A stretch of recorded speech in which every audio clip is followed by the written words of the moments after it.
7 Kauno dienų pokalbyje Birutė Burauskaitė, Lietuvos gyventojų genocido tyrinėtoja, apie KGB veiklą ir žmonių žūtis ir kodėl jos iki šiol neturi teisinio verdikto. Dar sovietmečiu Minske buvo amerikonų pramonės paroda. Jinai buvo už miesto truputį, mes nuvažiavom ten pasižiūrėti, angliškai pakalbėjom su gidais, gavom daugiau visokių suvenyrų ir dovanų negu eiliniai lankytojai. Ir kai išėjom, buvo žiema, atsimenu, išėjom už tokių krūmelių, stovėjo tas toks lyg ir autobusas, lyg ir furgonas, mus ten užvedė du augaloti vyriškiai ir liepė parodyti, ką mes čia turim, mums atskaitė moralą, kad mes čia per daug meiliai bendravom su Amerika ir jų čia propagandą patikėjom, kad pas juos jau yra daug geriau. Nu ir mus labai tas veiksmas įsiutino ir mes sakom, nu tai grįžtam atgal ir papasakojam, ką KGB daro su lankytojais. Amerikonas sukvietė presą, tai mes šitą dalyką išdėstėm ir tokios žinutės, paskui man giminaičiai atsiuntė, Amerikoje buvo tokia žinutė. Bet buvo įdomiausia, tai buvo reakcija. Tas amerikonas, tai jam čia dzin, nu, toks įvykis, įdomokas ir taip toliau. Tuo labiau, kad KGB jiems irgi šios raidės tokiems išsilavinusiems kai ką sako.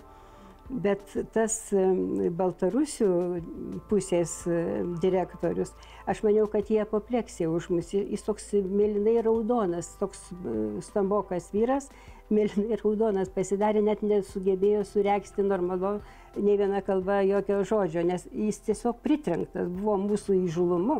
Dabar, kai žiūriu atgal, aš turėjau truputį avantiūristinio tokio gal geno. Ir iš viso mūsų, mes nebijojom, aš buvau, kaip sakyt, be šeimos, dar tada jokio turtelio neturėjau, nu, butą ten netyčia buvau įsigijus kooperatinį vieno kambario. Neturėjau per daug ką prarasti, nu, kad ten duotų per galvą, primuštų ar nužudytų, to nelabai tikėjomės. Įslaptinti yra 1568.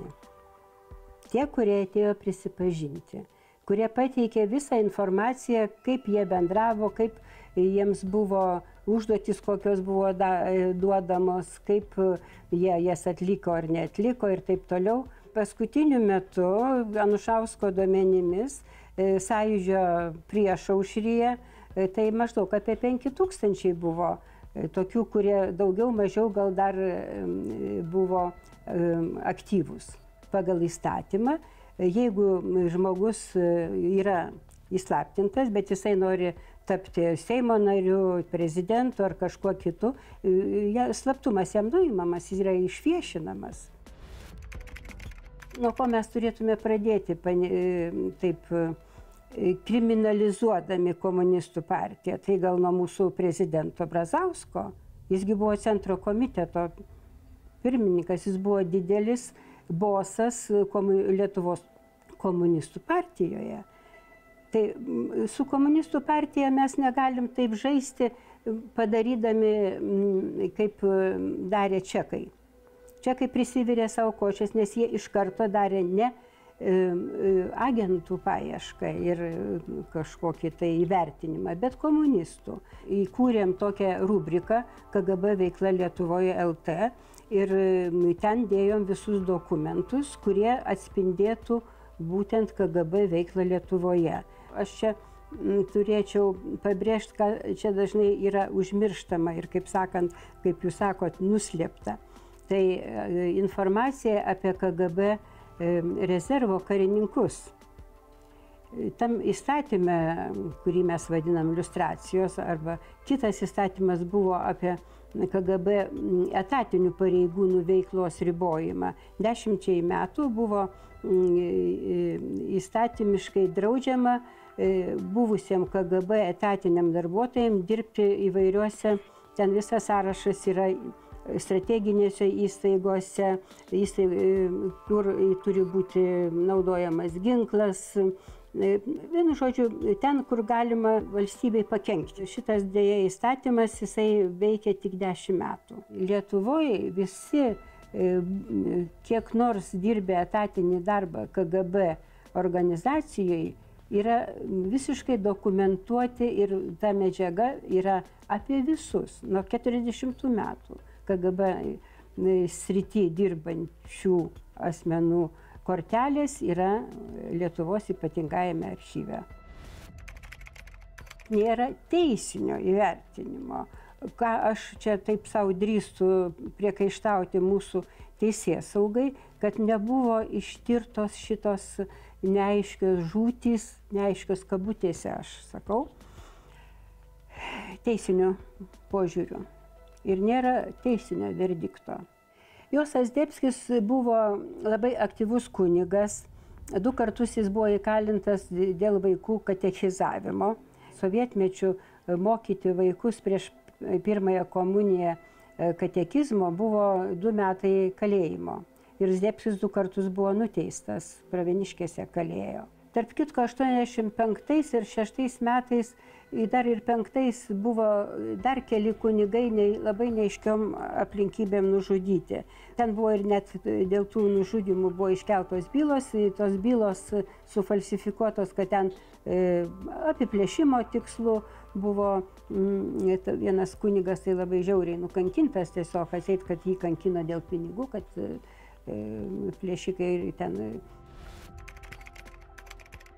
Mūsų didžiulė komanda dirbo, išleidžiant 11 knygų, kuriuose yra surašyta apie 300 000 sovietinio režimo represijų aukų. Pavojus mums labai realus yra, tik tai tiek, kad tai būtų turbūt ne tremtis, bet tokie veiksmai apie neduok Dieve, aišku, bet apie kuriuos mes girdime iš Ukrainos, kas vyksta rusų okupuotose Ukrainos teritorijose.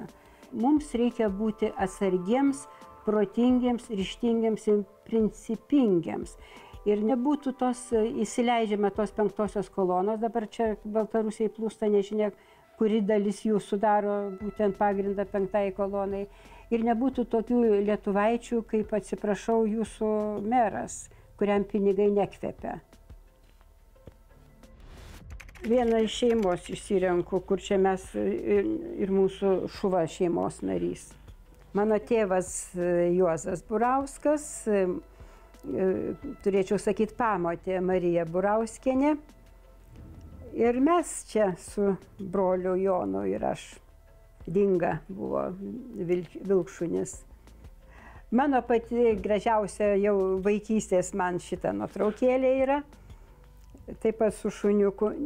Nors paskui gyvenime nelabai užsiėmiau gyvūnų globa, tiesiog aš per daug važinėjau. Tai va šitos nuotraukos aš kai jas suradau, tai man tiesiog tokią nostalgiją sukėlė. Dabar tokių kaimų beveik nėra. Čia yra 1972-75 metai. Mes tam kaime įrašinėjom.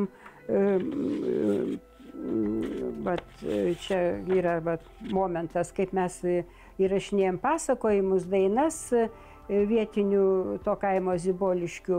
Švenčionių rajonas, Ziboliškės kaimas. Va čia dabar irgi Mercedesas anų laikų ir karvutės.